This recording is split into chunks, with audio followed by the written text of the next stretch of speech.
Welcome. I don't know which camera to look at because I was asked to do the introduction, but I'm really bad at this. Perfect. I spot it now. Yeah. Welcome to the Monkey Business Show. Come on, is it that bad? It's perfect, bro. I think it's pretty good so far. Yeah, it's good.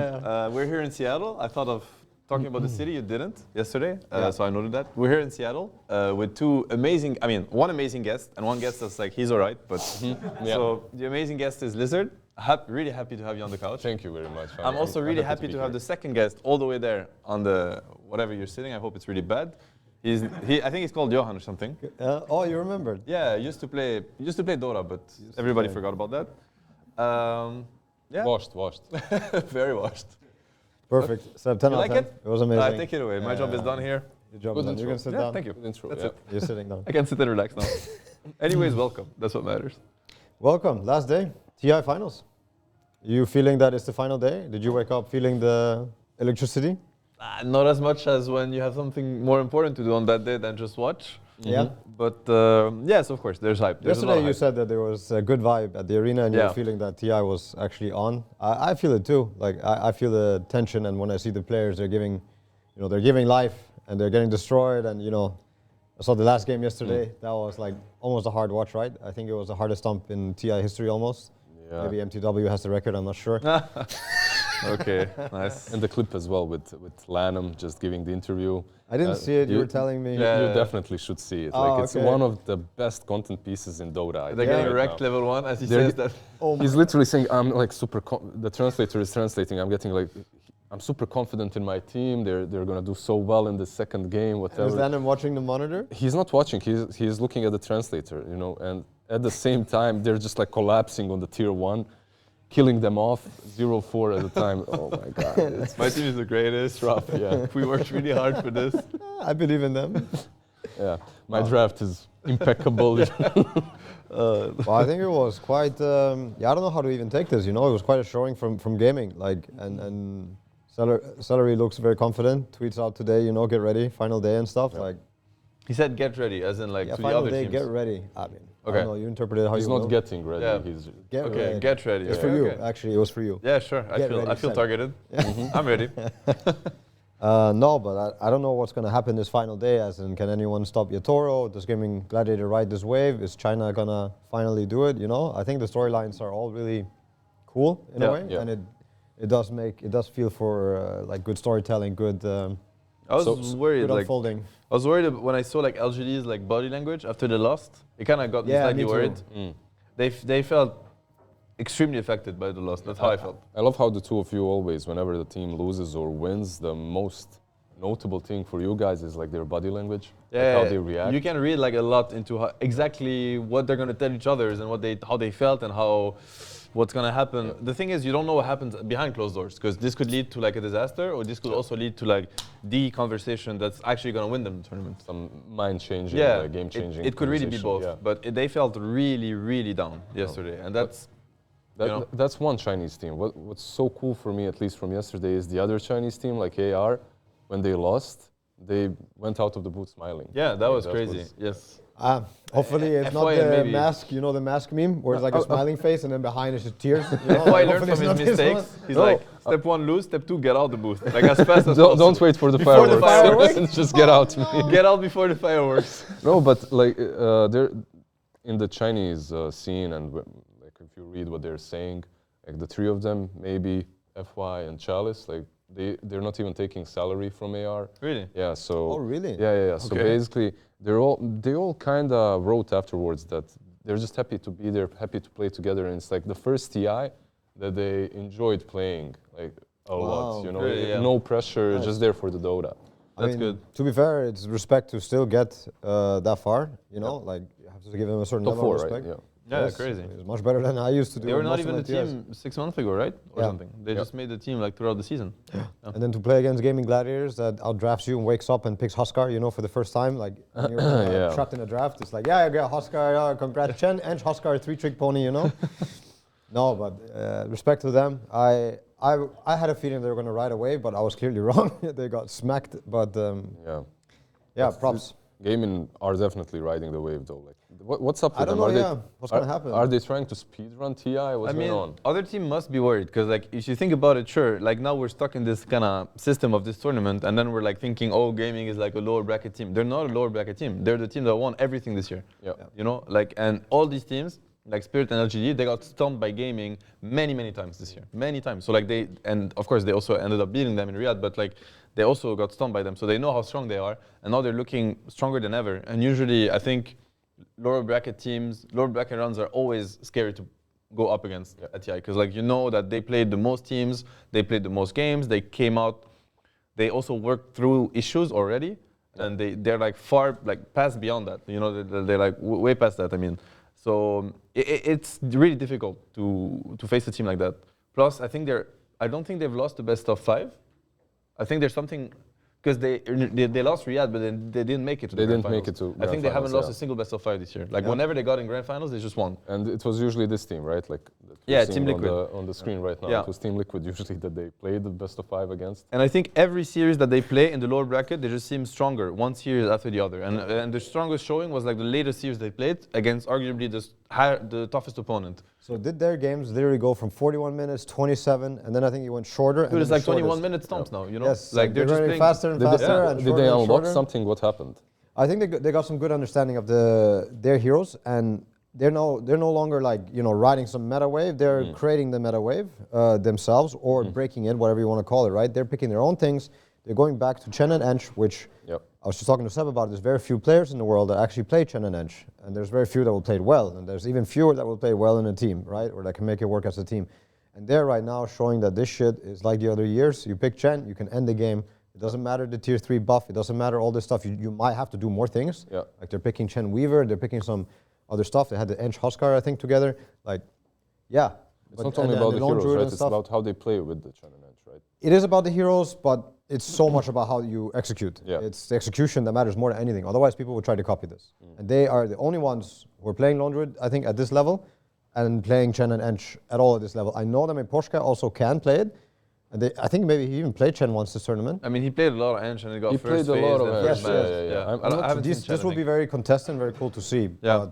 But like some players that play Ench a lot, they don't play Chen that much. Yeah. You know, it happens. But Poshka plays Chen, but I don't think he plays it as much and probably as well as Celery and Gaming do. But you're getting way ahead of yourself, because there's somebody that has something to say about Poshka facing Celery. Yes. I don't know if you heard about him. Oh, I know. He's okay, like he has good ideas. He has Chen phobia, bro. He woke up today like cold sweat 5 times. I would, like, if I had to pick a team to be able to, like, out of the last 3 teams, if I had to pick a team to be able to break anything in Dota, I would pick LGD over even the other 2.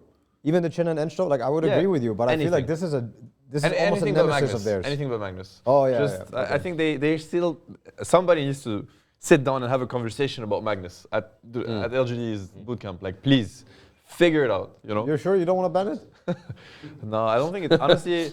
Figuring it out, I feel like they had like a couple of years to do that. Like, yeah, but can you chill out? Just so you know that's like a big thing also with like I want to say like big captains or like big Dota minds. It's like in order you need to be confident, right? Yeah. I think stubborn is like step 2, but like step 1 is confidence, because you need that. You need to be confident in your ideas. That's how you stick through them. That's how you work through them. You make them even better when somebody counters them, you round them up, whatever. And if you change them all the time. Yeah, because if like as soon as you lose or I lose as somebody challenges these ideas, you just like flip, then you're never really building. So and then of course the downside of the other side of the coin is that it can turn into stubbornness. It's like, well, I know how to beat this Magnus. We're gonna beat this Magnus, and then 10 games later, it's like we're gonna beat it. It's like, bro, we're eliminated now. Yeah, next year we'll beat this Magnus, and it's happening They're again. still next year. And 2 years after, it's like I'll beat this Magnus, but I think he will beat this Magnus eventually. He will eventually. It might be too late, and he might be 40 or 50 years old, but he'll figure it out. But I think, anyways, like long way to say that. I think they have LG. They have really good ideas, like macro ideas, and I'm sure. They could just leave the Chen. I wouldn't be surprised if they leave it and they beat it. Yeah, I don't even think it will be necessarily first pick. Like I've been really, I don't know if impressed is the right word, but I was kind of surprised that people were not taking these obvious first picks. Again, I'm not in the teams, I'm not understanding the meta, but my read from the outside, like the CK didn't get first pick right into the Brewmaster, even though they would second phase it and other teams still ban it and stuff, but they're like, I don't want to, fall into this trap you're probably trying to make for me. I want to surprise you. Like they're really trying to catch each other off guard and not go for the super obvious. Is how I felt a lot of these drafts go down. So I don't think this Chen might not get first picked, but I also wouldn't be too surprised. And if he gets first picked and they win, I think it's not going to be easy for LGD to figure this out for them. Do you think that all three teams have their own grasp of the meta right now and their own strategy, or is it just game and leading the pack? I think they have some agreements. I mean, quite a few agreements, but there are. I think Spirit are leading their own path. Yeah. They're carving their own way, and Gaming are definitely carving a different way that I think is much more evidently different than most of the other teams here, because they are winning games in 20 minutes. Yes, and also managing these tier 3 towers and Raxus much earlier in the game. And consistently. When I look at Spirit, there's one thing that's really triggering me is Larl is getting away with playing 3 heroes this tournament. And Kunkka has been like non-stop. 2 of which are, I think, absolutely busted, which is Kunkka and Earthspirit, and then Invoker is like up there. It's maybe not as broken, but it's up there. And he's playing Kunkka, Invoker, Earthspirit since the group stage. And he's getting away with it. And everybody's like, oh, Collapse Magnus. Bro, there's like a big elephant in the room. Is this stupid Kunkka? Just ban it. Get rid of it. Because like this hero, like we've all seen it, it's like, oh, I'm in trouble, Mr. Kunkka, help. Kunkka goes like, water park. Everything is fixed. Everybody's dead. Everybody has to click BKB, run away. It's like, oh, Kunkka, can you kill this guy? Yes, I can. X-Mars is water park. Yeah, or like, oh, this guy's BKB. Like, this hero is the X-Mars and the BKB is so crazy. Yeah. He's Xing the Pango roll. And everybody is fine with that, And I'm here like losing my mind to how stupid this hero is. So I think like, I think this is really. I'm not saying that he's a weak player and he has no other heroes. He does, but these are like some of the strongest heroes of the pool. They're building lineups around him. I think what people don't. Lard is like Yatoro and Collapse. They're in the distraction. Everybody talks about them, and I'm the first to talk about how good they are. But I think Spirit, if you look at the arc of that team. They kicked Toronto Tokyo. They started off with Lard, and it didn't work at all at the beginning, so they were struggling to make him work. So they must have built around him. So I'm sure that a lot of what they talk about is him and his heroes and what he wants to play and how they can complement it. And that's when it probably started clicking, right? And they got like a stable system where now, of course, Yatoro and Collapse can shine, and the support players, every player on that team is amazing. But I would really want for team to start targeting Lard and cripple him, force him out of his comfort zone. Because how Dota is played also now is like the mid laner and the supports, it's really important, like how these heroes function together, because the side laners are just rising, and then the mid laners and the supports, they have to fight for the runes, get the wisdom runes, get the bounty runes, invade areas, take the jungle, attack the carry, protect, whatever, But if you ban out Larl, and you let it's gonna impact support pool is what I'm trying to say. Like if you cripple his heroes, like you cannot play. Like there are some combos that just don't work. Like let's say you play Kunkka plus Willow. Invoker Willow is a classic example. I think it's way worse than the other two. Like Earthspirit Kunkka with a Willow is like different world. They run together, it's super scary. But if you run into like a Willow Invoker, it's not the same. A QoP AA. It's very sketchy. It's like, what are they gonna do to you? I'm completely fine with that, but you leave the Magnus in the pool. And then you get memed on Twitter afterwards. Sure, I mean, the meme on Twitter is unavoidable, but I don't think you have to worry about the meme on Twitter so much. But it's unavoidable. So I think like the approach to Spirit, but that's like for the grand finals, is going to be to stop getting baited by Yatoro and Collapse and actually look at that team for what it is. After all, you can't even ban out Yatoro, right? Like how do you ban? Can't. He plays every single hero. He plays every single carry, and he is apparently winning with it.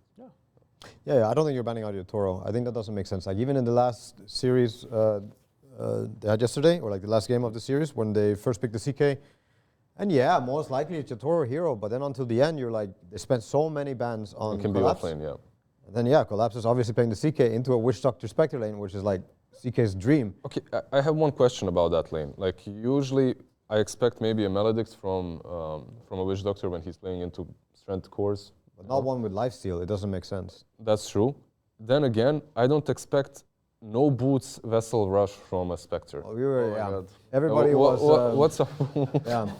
I have the second time, so it's the second time for LGD, like Seb's saying. I have a theory. You guys, I don't know if you guys remember, but Ame did this in one game, and I think it was a TI game.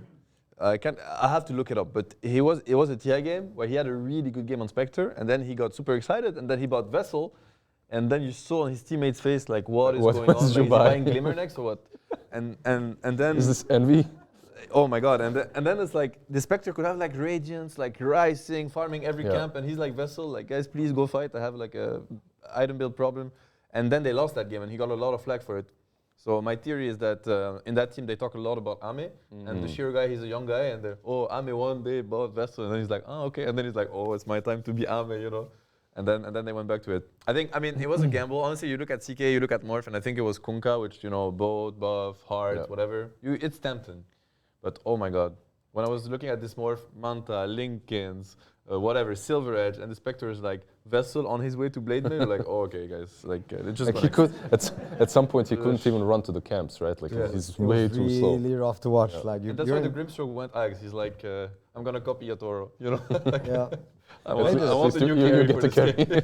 I want more fling on my side. I think back in the day, this used to work, right? When heroes were simpler and stuff. But now, if you were in a situation where your carry cannot farm and their carry is farming, every minute is like everybody's sweating so much because you have to stop their guy from getting to these creeps, and you have to worry about your guy like figuring it out. You know, like he has to somehow get his farm speed going because this is not going to work out, man. Yeah, and the map is so huge, like, and it's so big. So this game felt really bad after he bought this Vessel. There was a moment where he was farming a camp and he had to Vessel himself to tank against the camp, and I was like, oh my god, this is bad. You know, when you respect the Vessels himself defensively. But I think it was over on draft. Like they got trapped as well. Yeah. It's just you have these lanes and that CK offlane or CK offlane into the Spectre. It's a perfect morph game, more or less, right? Like you have a Spectre buying Vessel. That's the only counter. But overall, when I look at morph, I don't mind having Spectre on my team, right? Like. No, it's not a bad matchup. I don't think it's like that super losable, but you're creating these scenarios. Even I think if you would have gone Radiance, there's these moments, 5-6 minutes, where he doesn't have the Radiance and Morph is like, you know, farming and a higher level than you. This is where I think Morph also has on the Spectre reliably. I think they picked it partly because of this matchup, but also just the overall lanes and stuff, right? And Collapse fixing his. Because what would he have picked in this scenario? What could have been better? I don't think anything could have been better. Yeah, we were actually thinking about offlaners, right? And then they banned Tide, they banned Nut Soccer, and we felt like, okay, they're actually cornering Collapse. And even the Night Stalker, I think it was a wasted ban, but we're trapped. You two were at the arena, right? Yeah. I was sitting outside on a bench giving some interview, and I see some dude with a cap, no glasses, but a mask passing by, and I noticed it's you. It's not me. No. Definitely not you. You weren't at the arena at all, right? No, it was not him. Yeah. No. I noticed someone. Someone was just passing by. But did you see like all the Chinese support and all the energy that they're giving for their teams? Like it's insane. I think the energy is really good in the arena. Honestly, like this is full TI vibes. I'm super happy about it because I think a lot of people maybe share that worry that okay, you know, the prize pool is like much lower this year, so is TI gonna be as like hype and prestigious and whatnot? And honestly, it is. I think all the teams are playing their hearts out. The game seemed like really high-stakes games. Like you feel the heat. The atmosphere is great. Everything. It's TI. Honestly, I think it's fair to say that, at least like as far as I'm concerned, I feel the TI vibe. Yeah. You're happy that you won it when you won it, but. For sure. But no, but I think like I would be as happy winning TI here, honestly, because like I don't know. Like you feel like the best is competing, and they're like trying as hard as they can. And I think that's what TI is about. I'm pretty sure players would also not mind if everything was always smooth and run really nice and prize pool was reduced. Of course, it's a big jump if you're talking about previous TIs and this TI, but still the prestige, I think, is very much here, at least right now in the tournament. I mean, I wasn't here for every phase of the tournament, but I can tell you that, the other TIs felt super prestigious, and this one does too. Now that I'm here, I love what they did to the arena as well. Like even before the arena, I feel like the other two parts of the TI, the road to TI, they felt good. We only saw it online, but it looked really good. I worked a little bit like the group stage, and one thing that you said, there were no problems. That's one thing. Everything was on time. Everything was running super smooth, and it felt. Honestly, they're doing a great job. Valve's doing a great job this year. Honestly, props to them. I think the fact that it's back in Seattle probably must help also. Yeah, like so close to them, and they probably want to show off as well a little bit. They have more people on the ground, I would assume, and if they have a problem, they probably have the contacts, and they don't have to go through third parties or whatever. I mean, obviously, it must be easier to organize something closer to you, but they're doing an amazing job. So props to them. Like TI is TI. And the community is rewarding them at least. Like the stadium the arena is almost full. Super full. Yeah. And the atmosphere is crazy. So I feel like overall everybody's happy with this year. That's what it feels like. No complaints from teams. You're never gonna get like tweets of like praise, I think that's like the ungrateful part about being Valve, which sucks, is like people are gonna complain a lot, but they're not gonna, or maybe they will, but there's a lot of server complaints before TI. Yeah, during the bootcamp, I get like the. Oh yeah, but the servers were so bad. Like, which is really annoying if you're practicing and scrimming, right? Like I get it. Yeah. I'll be stressing out too. I'm hoping everybody has the same issues as I do. Yeah. But overall, it's been great, and I was worried that also TI would not be. I don't know. Like for some reason, I was like, are we really gonna get like strong enough teams to like challenge the top? Because the year has been kind of. I don't want to say boring, but it was like kind of always the same teams that were always gaming pretty much on Spirit in the end. Liquid, and then Spirit won one tournament. You're like, wow, nice, we got 3. But like now it feels like, I mean, now there's only down to 3, but I think like the top 5 or top 6 was like super close and super exciting. And what's also really good, for me and my perspective at least, is that it's from different regions. Yeah. Like you had Eastern European representation, not only Spirit, then you have Azure and LGD. Yeah. It's good for the scene, right? I love seeing China kind of have presence and force, and strategies of their own, and like you're saying, top 6 being closely contested, but also being individual teams was really nice to see. Dota wasn't like, I think, as stale as other tournaments as well. People are playing different stuff more, so I feel like, even though of course there's some things that you see over and over, like the Spirit Breaker and Primal Beast and Earth Spirit, it's like okay. But you always have that, and yet I think I see a lot of diversity in how people play and pick, which is nice. It's nice because the coaches have different approaches, right? Like to the game at the Not moment. just coaches, more I guess. or less. It's all about this player stuff too, right? Yeah. Like, I think Miposhka is playing Chen and Ench from past experience also. This is like invaluable experience.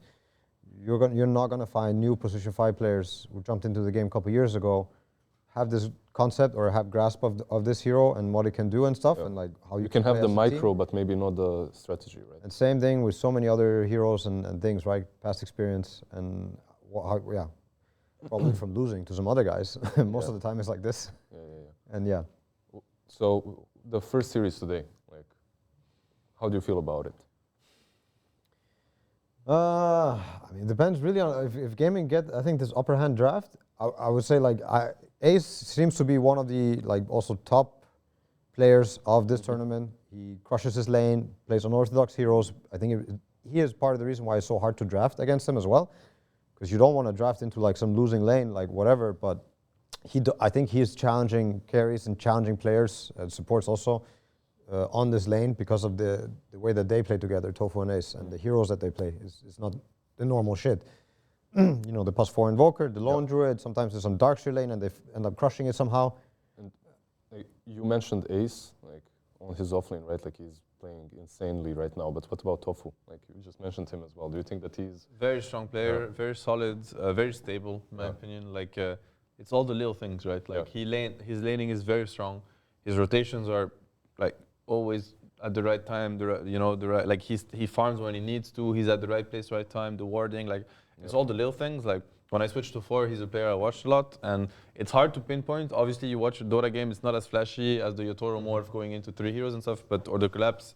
Like Magnus pressing his spells, but like everything Tofu does is almost perfect. Like if not perfect.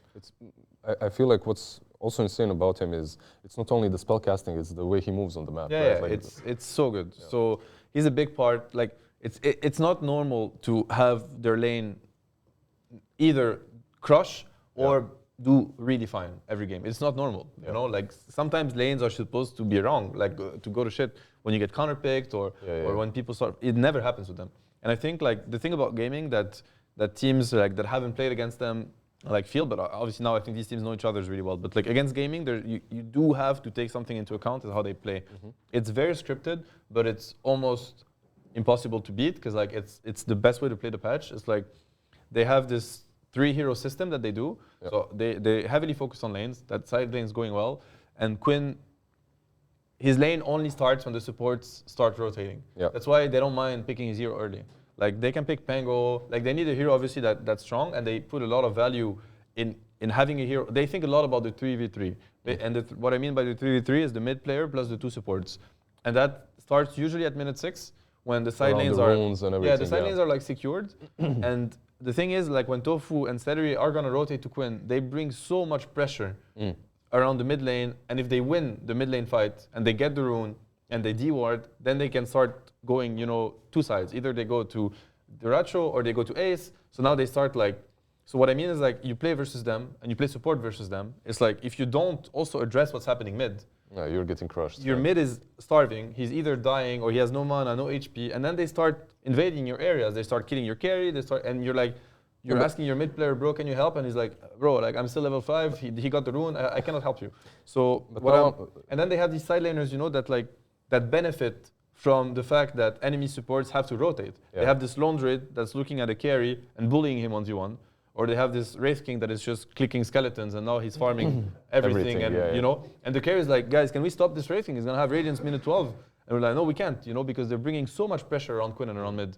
And it's like a pango, so they have this system where you really need to think really hard about how do we deal with this. Yep. It's a lot about the support matchups. It's why they prioritize the Muerta so much, because it's a hero that nothing beats Muerta, dude. Like early game, she clicks W, you're slowed, you're silenced. You have There's no so many speed. things, right?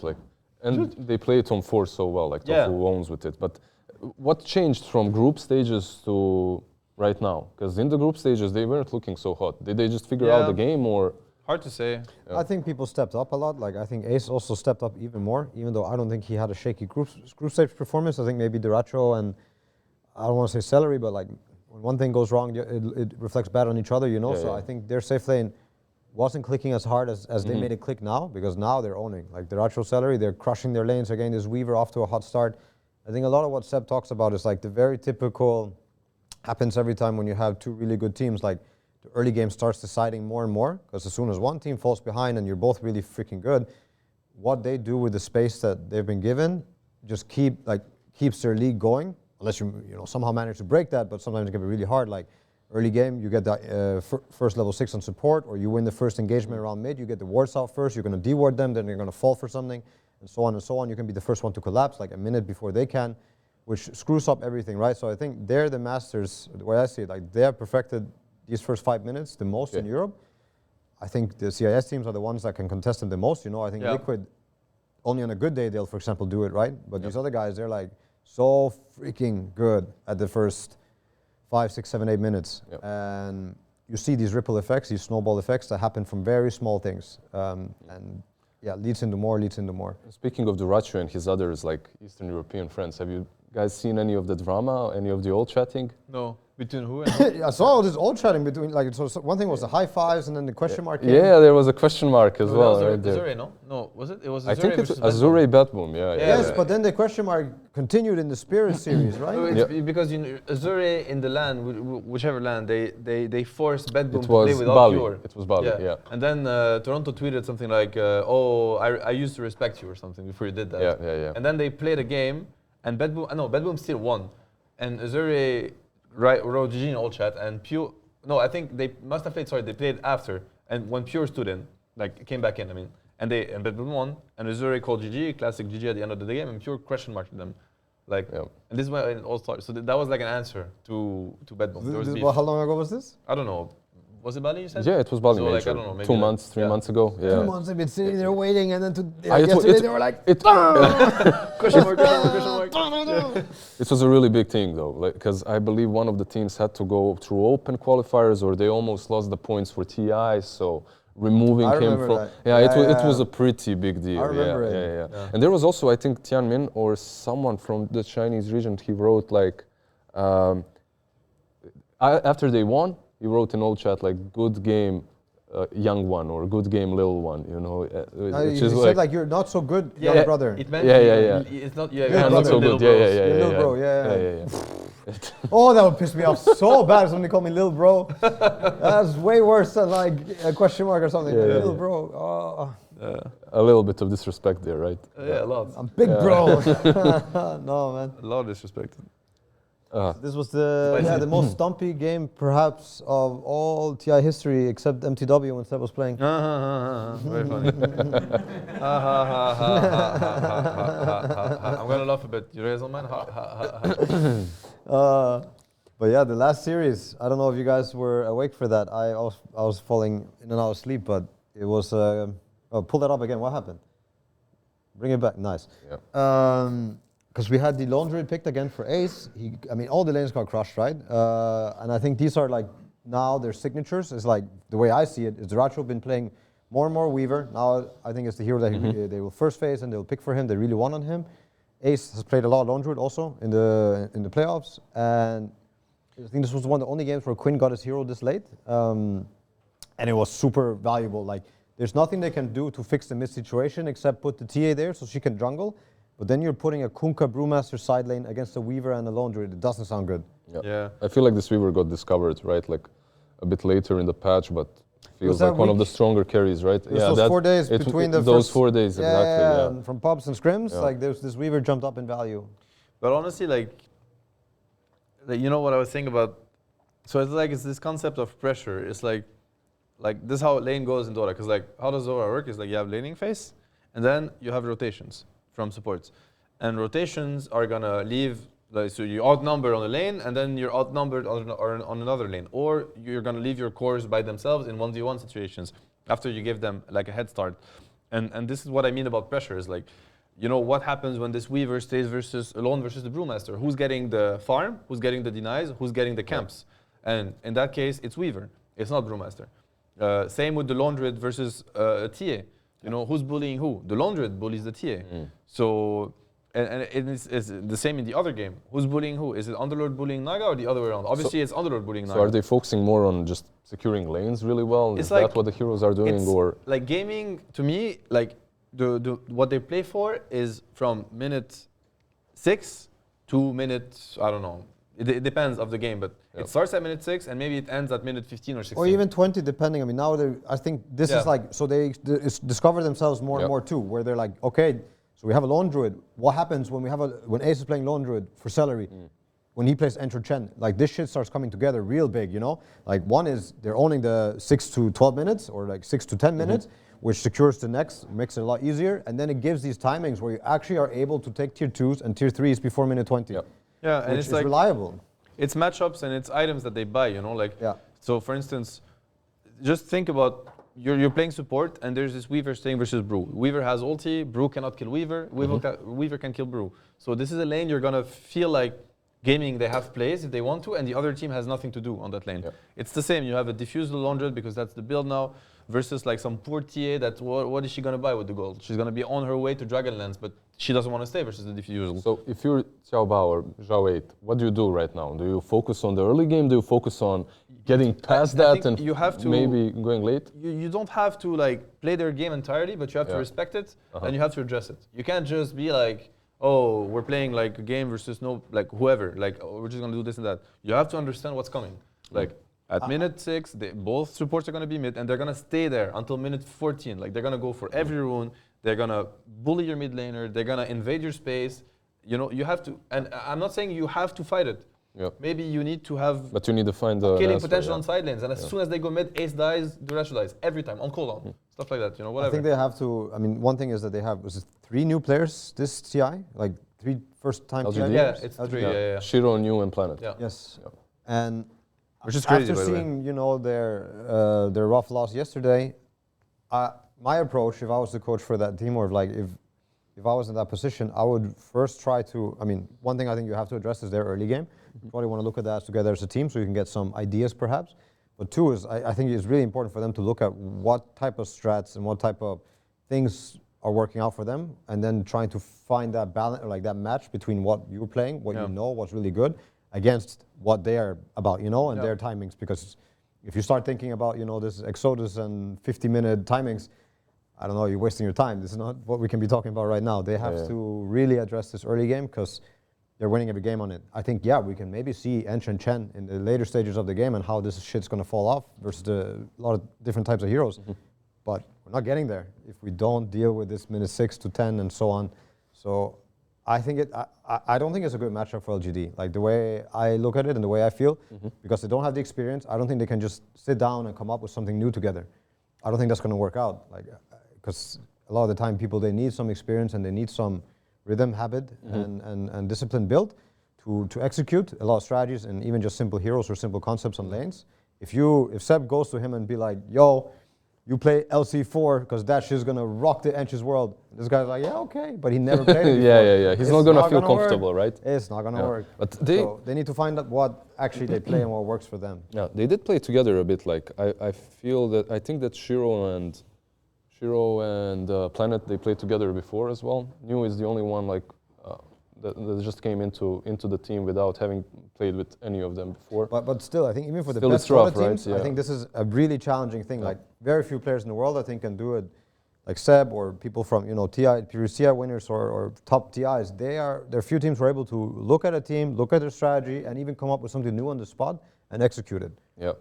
Very few can do that. Even myself with some heroes, like I would need some practice, right? Like, and most players would say that they would need some time or some practice. It would make it a lot better. But yeah, I don't think LGD have it in them to be like, yo, this Chen, I understand it. I'm gonna rock it with some bounty hunter. Yeah, I don't think so.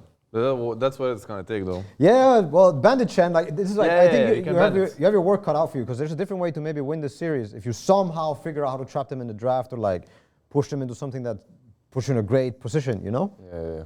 And if you waste all your bans on just banning every out ban is so Enchantress, fucking important for them. Super fucking important. There's a lot of things you can do, honestly. Like that's the thing. Like that's what's cool about Dota and how creative you can get. Because I don't know, you can goddamn trial in them. You can like there's like a lot of things you can like open in your mind and be like, okay, this Shen, we're trying to do this and that, but for instance, Chen level 1 is like it's harmless. It doesn't do much. Like you could like just decide to throw your offlaner there, for instance, and just trial in the ace. Keep him level 1, like bully the shit out of him, and then their whole system might just crumble. You guys have been in the finals like many times in many different tournaments, especially in TI, right? I wonder now, how easy is it to go and be creative in the finals, right? Or lower bracket finals. It's not, where right? You're coming from. Yeah. If you're coming from lower bracket as Liquid TI9, it's really hard to snap out of it because everything you did worked for you all the way. Yeah. But if you've been winning with different shit from the upper bracket and you don't feel any pressure and you feel like whatever you do works, you feel a bit untouchable. Then you're, like whatever you do is gonna work. Yeah. So you're just excited about. You're like, oh, this is a great idea. Let's do it. Let's do it. Yeah. You don't even think about that it might not work. Yeah. Because like you cannot be thinking. It depends, like Johan said, like where you are mentally, but most of the time you're feeling really good, you're feeling really confident, so you're not thinking, oh, if we do that, we're just gonna miserably fail. You're just like, oh, we're gonna own them so hard. They're not gonna see it coming, it's gonna click, it's gonna come, you visualize it, and that's it, that's all you need really. So if we circle back to how we started this conversation, like LGD, they didn't look very happy when they exited their booth yesterday, right? So are they in a place in which allows them to innovate? It could be both, because sometimes like unhappiness can come from falling from a high point. So maybe they are actually really confident and they thought they should stump them. Maybe they're like, we're not going to buy Vessel anymore on our carry. And like maybe they're just disappointed, Maybe that's the conclusion, They're going to have a paper tomorrow with like a Vessel with like a big sign of like... just ban the item, nobody, ban. But I think we have an example with Anna buying Radiance on Bloodseeker when we have a Magnus and it's winner bracket against LGD. Yeah, game 2. We have the living shit out of this game. We've said this before, like, bro, this was a bootcamp thing, right? If you're in doubt and you're playing with Magnus, if you don't know what to buy, just buy drums, SNY, BKB. It doesn't matter. Like, it doesn't matter what hero you're doing. Yeah. And you go to TI, he's like, oh, 4,000 gold, Bloodseeker. I'm like, oh, he couldn't stop himself. But we switching, you look at his quick buy, he's switching through items, We lost, everybody knew. Like, Bloodseeker, what the hell is wrong with you? Like, what are you doing? And that's like Magnus' nightmare, because like back then the Magnus is like what you give to your carry is like you give him damage. Yeah, just empower him. So you're like, bro, you just need to be able to go in the fight, okay? Because you have so much damage. And then the carry is like, I have even more damage now. Like I have rage. And then he just goes in and he gets one shot by the storm. Dude, the storm just comes and kills him, solo kills him. I'm like, where's the fuck is my Bloodseeker? Who do I empower now? I'm like, just buy SNY by heart, I don't know, whatever you want, just like enter the fight. So we didn't break mentally after this game, like quite on the contrary, I think we felt nice and confident in the sense that if we play this game again, we'll win. Yeah. We had just this one error that we had to do again for whatever reason, but you can even laugh it away, honestly. You can just be miming, like if you're feeling really good, you might even laugh. Like you're like, oh, you're like, what an idiot, dude. Like, oh my God. Are you gonna give next game or can we just get serious about it now? Something like that, and everybody laughs, and whatever, you move on with your... It's next level, you bait them into thinking that Bloodseeker is a bad pick. Yeah, and then you pull it off again. Yeah, cool. It could turn out this way, It's hard to know what happens behind closed doors, but I'm sure that all these teams, like, of course now they're facing hardship, but in order to get that far in the tournament, they've faced it many times already. In group stage, in series, in games that they won, because obviously we look at the results, like, oh, they won, everything must have been perfect. Of course not. Like, they might have won 15 games, and in 10 out of these games, they had really serious conversations about, guys, this is not how we should be playing the lanes, or we don't want to contest Roche this way, or there must have been a lot of things that went wrong in these games, and that they have talked, and that they have. So what I mean is, like, these are the teams that are the strongest mentally, that have the best systems in how to help each other, how to improve as a team, and whatnot. So I would say that it's gonna take a lot to break any of these remaining teams. Is what I'm trying to say. And I would like to think that these teams are gonna give everybody like a really good show and a really good fight. Do they have the resources? Is it enough? That's another question. But I'm wondering which one of these players is gonna do that for LGD. Is it gonna be on the coach alone? Maybe Y and nothing to say can help out a bit. For me, the way I'm seeing it is LGD is on this rope and it's very windy, and it's very easy to push them off. Like, I think they lose game one the wrong way, the series is over. The way I see it. Like, I think Gaming Gladiators comes from a lot more headspace. I think they have a lot more understanding of the timings that they can reach, and their timings are earlier. And the start's already, it's also the laning phase. Which can put LG on pressure also. Like, right away, I think they're full pressure already. Like, the game hasn't even started, it's starting soon, but I think already the pressure is on LGD. I think everybody's aware. I think gaming is aware, I think LGD is aware. I think it's to do, with the early timings and the laning phase still that has won gaming so many tournaments this year. I feel like from the start of the show, we've been, the atmosphere has been like LGD, it's gonna be rough. I want to see China in the finals. Like, yeah, me too. I do. Also, part of me also want to see gaming win again because they won so much this year. But at the same time, I also think they deserve it in the sense that you do so well throughout the year. Like, you can peak again, or like you work so hard for TI.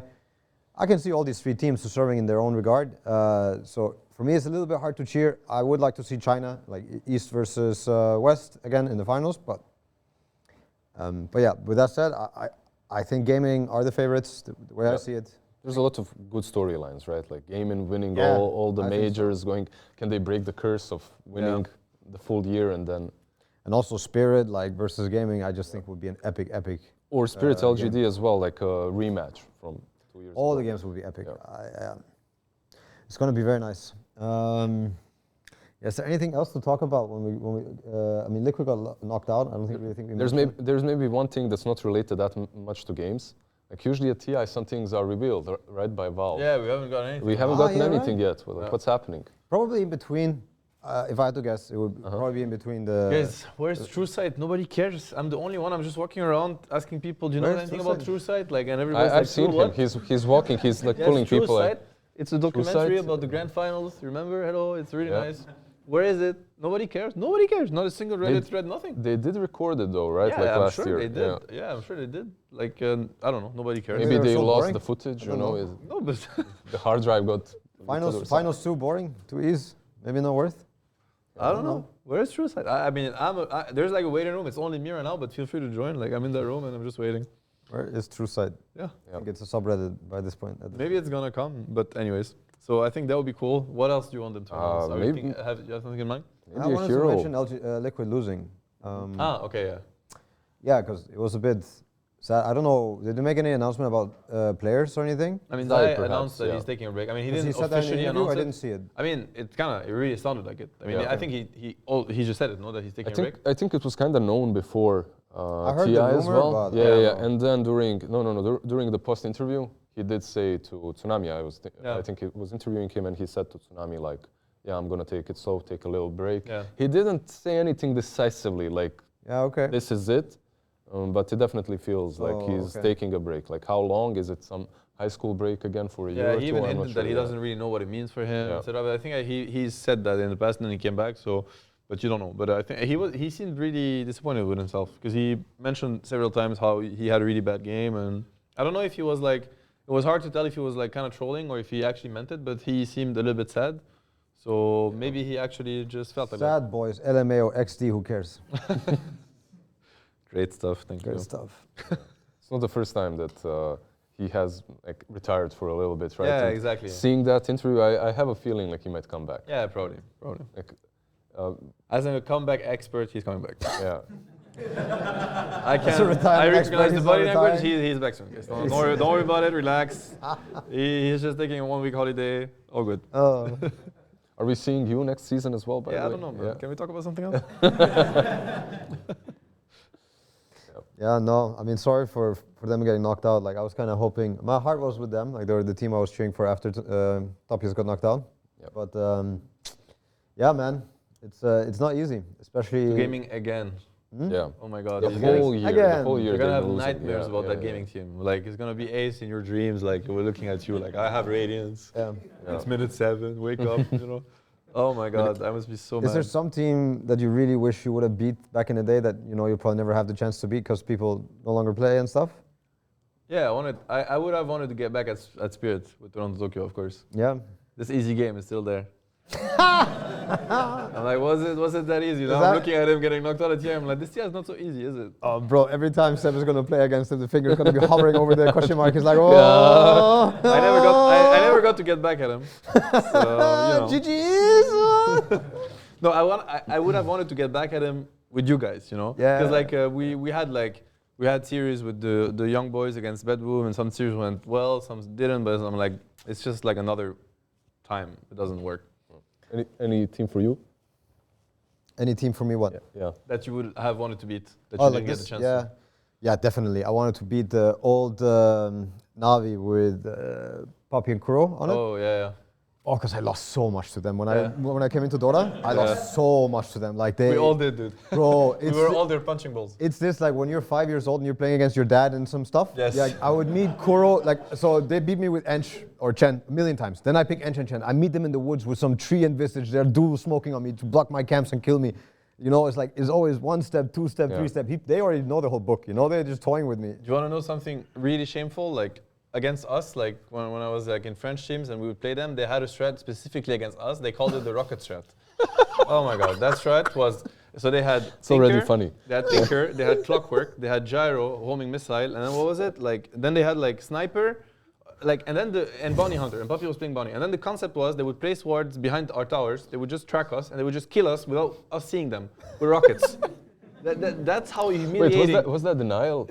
Yeah, we were like remember. going on lands, we were preparing for weeks and stuff, and back then we were young, you know, we were like borrowing money for tickets, to buy our plane tickets, let's go, we're gonna play Navi.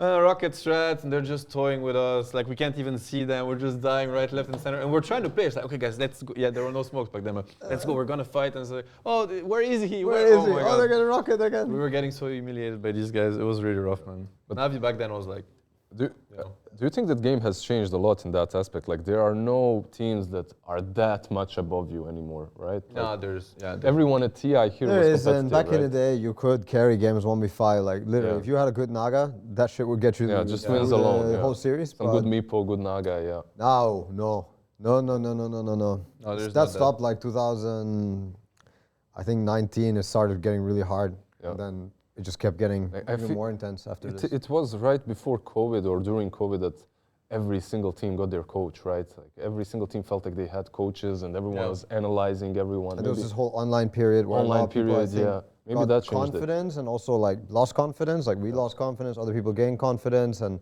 because the whole system and like this whole online thing was hard. But yeah, Dota got really hard in Europe at this point. Yeah, speaking of close games today, like, are we expecting any stomps or are we getting good full There might full be series? stomps during gaming. Either Gaming Gladiator is going to be, like, versus LG is going to be big stomps, or it's going to be really close. Like, I mean, I know I say that, I'm like, oh, it's either black or it's either white, like, it sounds really stupid, Congrats. but... I know, like you know what I mean? Yeah, okay, now it sounds stupid now that I say it, but you know what I mean? It's like either LGD comes ready and you're going to have an epic series, or they won't. Or it's 20-minute games. I don't think LGD is able to stomp gaming. LG is not going to stomp gaming, I don't that's what think we're so. trying to say, yeah. So it's either a long game or GG just stomping. Potentially long game, or like, you know, the dragged out game where I think some of the gaming heroes might fall out. Like they have a good hero matchup versus Weaver and Chen and Ench. We might see the weaknesses of it, and Lone Druid too. But yeah, I think we're soon gonna have to wrap up because everybody wants to catch the game. But before we do, we have a special thing. Josh, is he in the room? Nice. Josh is here. Ready for the special thing, Sam? No. No? Can I leave? Josh is sitting next to you. Come here. You're sitting where? Come in the middle. Yeah. Hello, guys. Hello. I'm here to bring the MMR average right down. Oh yeah, it did. Yeah. I feel much worse at the game now. We've gone from like 10K, and then now the average will be like 5. Oh, that bad? Damn. It's been a rough couple of months. Okay. Yeah, no, so I'm basically here to announce the winner of a giveaway we've been doing. As I'm sure everyone in the audience will have seen, and the hundreds of people who've been visiting our OG TI Hub, we've had a beautiful Secretlab Titan 2020 edition upstairs, an OG branded one. And we've decided we're going to basically give it away to one of the like hundreds of fans who've been attending across this weekend. Contest? Yeah, Okay, maybe. You Seb's chair at home? Did I win? So basically what we're going to do after we're done here, you guys are going to come upstairs and sign it, and we're going to be giving it away to one lucky winner. So while the show's been going on, we've drawn the name, and I'm going to announce him in a minute. I figure he can come on the show, say a couple words, and then we'll go upstairs and we'll sign it for him. Thank you. Ship it to him, or does he have to carry it home with him? Strip it down, take it in the luggage. Just go to the airport with your Secretlab chairs. Like, is this oversized or how? No. Can it fit in this box? I'm trying to put it in the compartment. I mean, the first time we did this in Stockholm, we gave away a few chairs, if you guys remember. And one of the guys who collected it was like from Stockholm. He genuinely took it Rolled on it the subway. home. Yeah, he rolled it through the Stockholm subway system all good. the way home. That's good. It was amazing. That's good. No. Okay. I would do that. So it's my pleasure to announce that Prince Angelo is the winner. Prince, I believe you're over there. Do you want to come on down?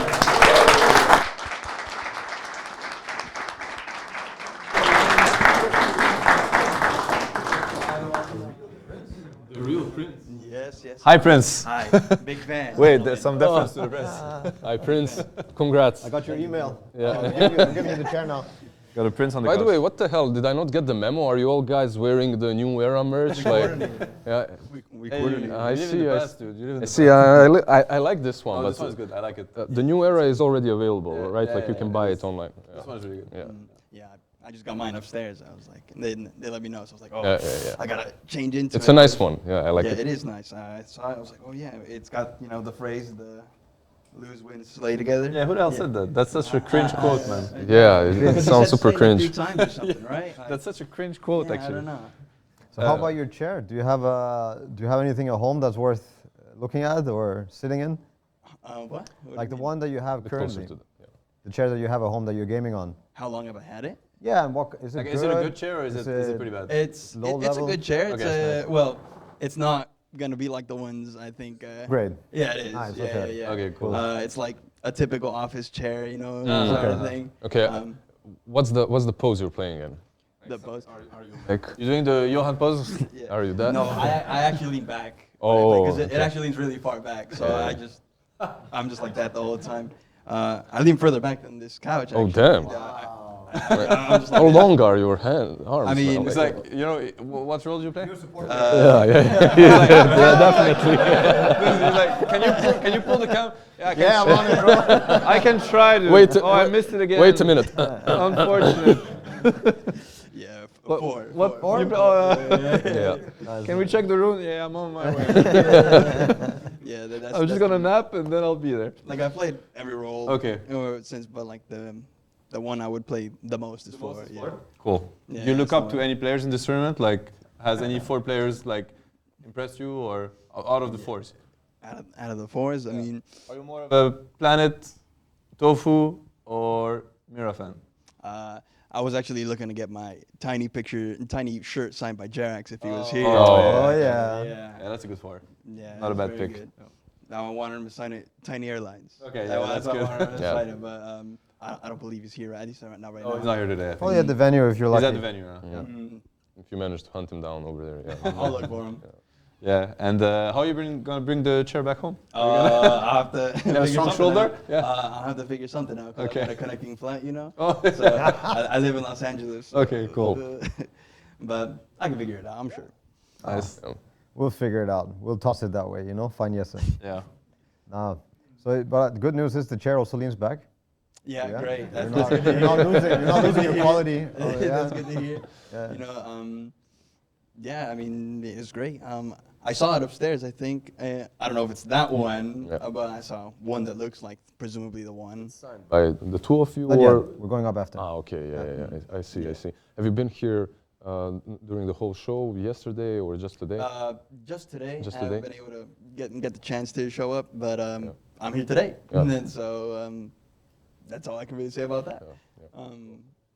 How you been enjoying TI so far? It's been great, actually. Is it your first one? It was my first time attending in person. Yeah. Yeah, because it was here in Seattle. Last time it was here in Seattle, I wasn't really super into Dota then. Okay. But I've been following it, like. So you got into it, what, after That was when, I 2017? believe that was when Liquid Yes. won. Yeah.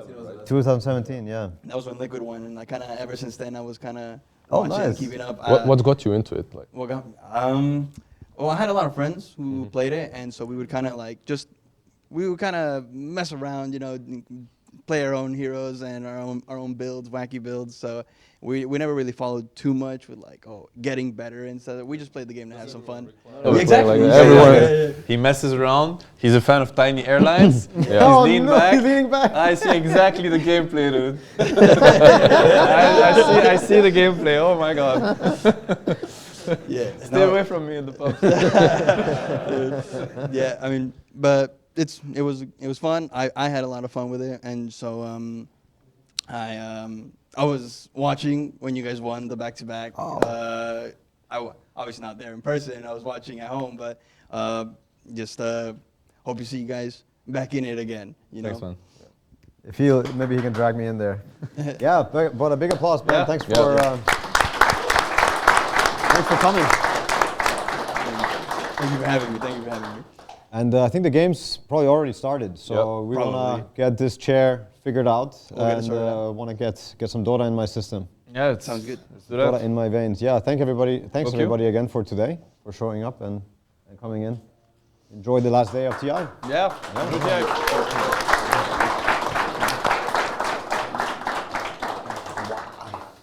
Nice. So, Josh, Ivan, are we going up? How does this work?